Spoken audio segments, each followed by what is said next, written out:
This video is to be used for educational purposes only and is not intended to replace individual research or licensed investment advice.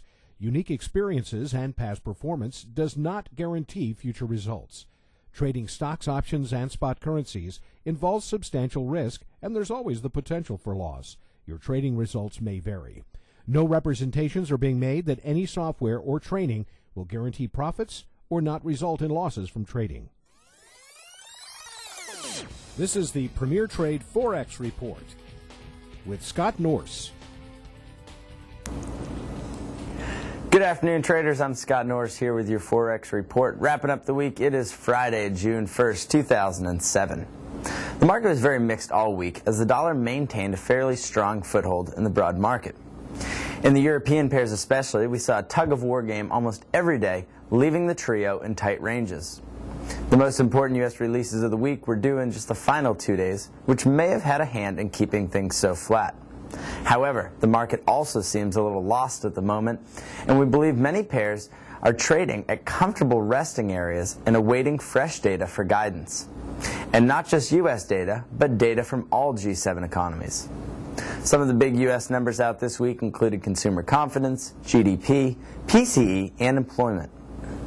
Consumer confidence rose to 108, but first quarter GDP was revised even lower than expected to just 0.6%. With growth in housing in such a slump and gas prices at record highs, we have to wonder why consumers are so happy.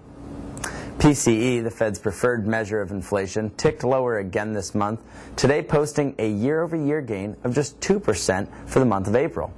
It seems that inflation may be getting closer to a level that FOMC members are content with, possibly removing a safety net for the buck. Employment looked much better in May, with an unemployment rate staying at 4.5% and employers adding 157,000 jobs. Overall, U.S. data remains mixed at best.